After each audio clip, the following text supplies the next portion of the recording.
രാജീവ് ചന്ദ്രശേഖർ തന്റെ പ്രൊഫഷണൽ കാഴ്ചപ്പാടിലൂടെ പോകുന്നു.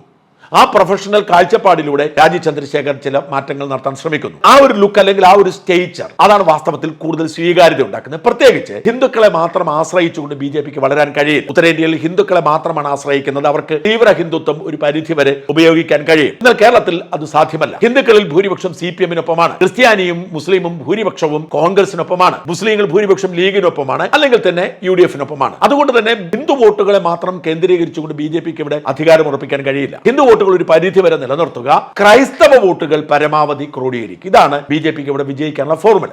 ഈ ക്രൈസ്തവ വോട്ടുകൾ ക്രോഡീകരിക്കണമെങ്കിൽ പരമ്പരാഗത ബി.ജെ.പി വോട്ടുകൾ പോരാ. അവിടെയാണ് രാജീവ് ചന്ദ്രശേഖരന്റെ പ്രസക്തി. രാജീവ് ചന്ദ്രശേഖർ ഒരു പരമ്പരാഗത ബി.ജെ.പി നേതാവല്ല. അതുകൊണ്ട് തന്നെ ക്രൈസ്തവർക്കും മറ്റു വിഭാഗത്തിൽപ്പെട്ടവർക്കും ഒക്കെ രാജീവ് ചന്ദ്രശേഖരന് വികസനത്തിന്റെയും വളർച്ചയുടെയും ഒക്കെ പ്രതീകമായി കാണാൻ കഴിയും. അതാണ് ബി.ജെ.പിയുടെ കൃത്യമായ ലക്ഷ്യം. ഇവിടെ ഒരു കാര്യം കൂടി ശ്രദ്ധിക്കണം. രാജീവ് ചന്ദ്രശേഖരനിൽ അവസാനിക്കുന്നില്ല. ശോഭാ സുരേന്ദ്രനെ പോലെ ക്രൗഡ് പുള്ളറെ ചേർത്ത് നിർത്തും, പ്രാധാന്യം കൊടുക്കും. ഷോൺ ജോർജിനെ പോലെ ക്രൈസ്തവ വിഭാഗത്തിൽ സ്വാധീനമുള്ള നേതാവായിരിക്കും വലിയ പ്രാധാന്യത്തോടുകൂടി രാജീവിനൊപ്പം ഉണ്ടാവുക. അങ്ങനെ ഷോൺ ജോർജും രാജീവ് ചന്ദ്രശേഖരും ക്രൈസ്തവ വിഭാഗത്തിന് സ്വീകാര്യമാണ്, സഭാ നേതൃത്വത്തിന് സ്വീകാര്യമാണ്. അങ്ങനെ ക്രൈസ്തവ വോട്ടുകൾ കൂടി ശേഖരിച്ച് ശോഭയെ പോലുള്ള ക്രൗഡ് പുള്ളർമാരെ ഉപയോഗിച്ച് പരമ്പരാഗത വോട്ടുകൾ നഷ്ടപ്പെടുത്താതെ പുതിയ വോട്ടുകൾ, പ്രൊഫഷണൽ വോട്ടുകൾ കൂടി ശേഖരിച്ച് വലിയ ഒരു മുന്നേറ്റം ഉണ്ടാക്കാനുള്ള നീക്കത്തിന്റെ ഭാഗമാണിത്. ആരെന്തെല്ലാം വിമർശിച്ചാലും ഇത് വളരെ സ്വീകാര്യമായ നിലപാടാണ്.